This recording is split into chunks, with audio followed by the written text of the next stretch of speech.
और आवाम की मदद करना है। ये मिल्ली फर्ज है, सियासी नहीं। ये मिल्ली फर्ज है हमारा, सियासी नहीं। सियासी होता तो मैं बोलता ही नहीं, लेकिन ये मिल्ली फर्ज है। एक दूसरे की मदद करने की जरूरत है। और एसआईआर के सर्वे के लिए हम सब लोगों को, हम कारपोरेटरों ने तय किया, इस्लाम पार्टी के, मैं खुद भी पार्टी के ओहदेदार, हमने सब ने तय किया कि ये 25 दिन जिस तरीके से हम अपना इलेक्शन लड़ते हैं, चाहे वो कारपोरेटर अपना इलेक्शन लड़े कारपोरेशन का, या एक अपील करता हूं कि एसआईआर का फॉर्म भरने का काम शुरू हो चुका है। 25 दिन बचे हमारे पास, और अभी तक बीएलओ के जरिए जो फॉर्म हर वोटर को बटना चाहिए था, 20% भी नहीं बटा। तो फॉर्म आपके घर तक आएगा। हर वोटर को फॉर्म भरना जरूरी है।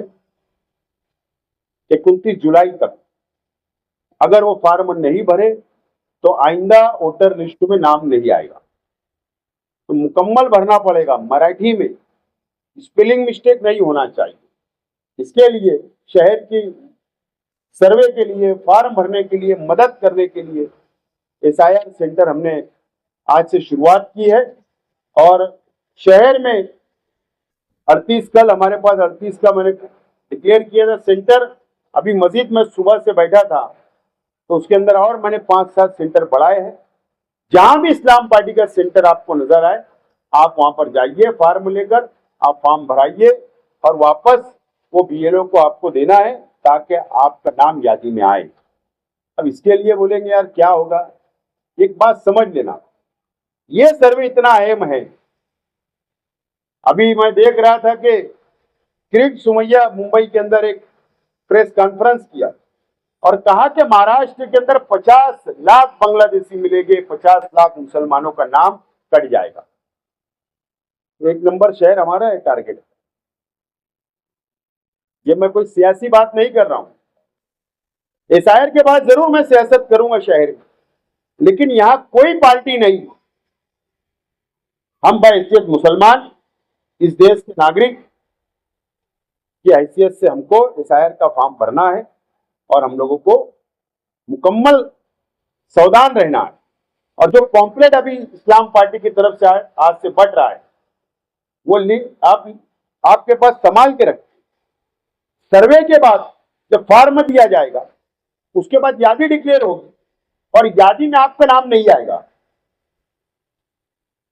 यादी में नाम नहीं आएगा तो आपको एक नोटिस आएगी घर पर, और जब नोटिस आएगी तो इसका मतलब आपका नाम नहीं आया।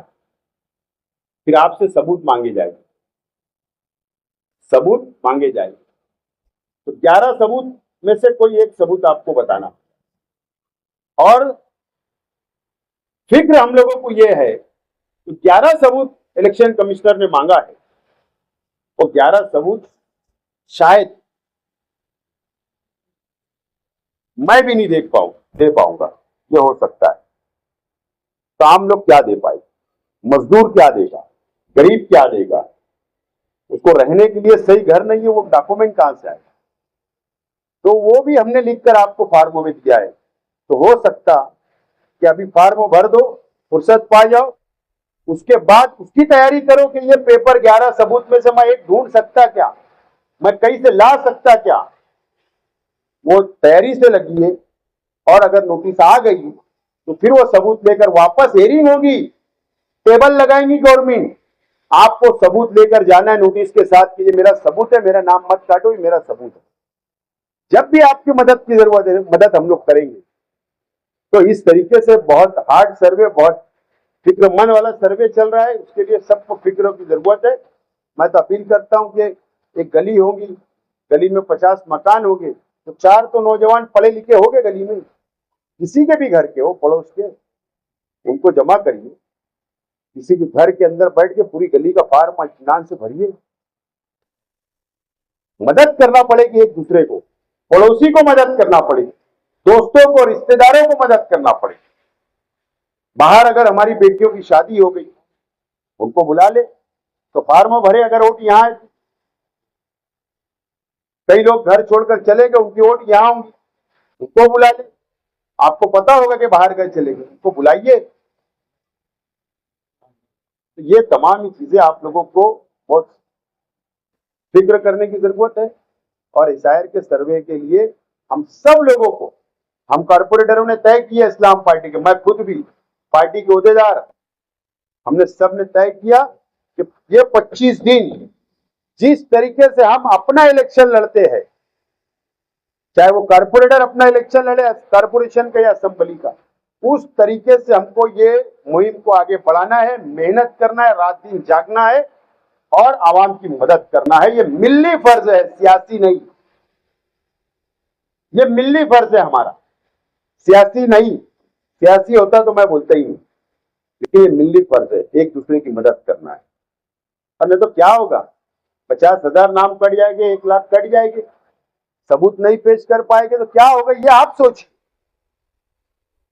ये ताकत है कि आपकी अगर रिजेक्ट हो गए तो हाईकोर्ट में पिटीशन दाखिल करने की ताकत है क्या? हाईकोर्ट का वकील 1 लाख रुपया लेगा एक आदमी का, कहां से लाओगे? कैसे लड़ाई लड़ोगे? सुप्रीम कोर्ट अगर जाना पड़े, हाईकोर्ट ने रिजेक्ट की। ये तमाम ही चीजें सोचने वाली है। और उसके बाद काला कानून बनेगा, एनआरसी लग जाएगी, उसके बाद हमको बोलेंगे ये बांग्लादेशी है, पाकिस्तानी है, इनको भेज दो। क्या करोगे? ये तमाम ही चीजें आगे का सोच के आज हमको सावधान होना है। ये अपील करता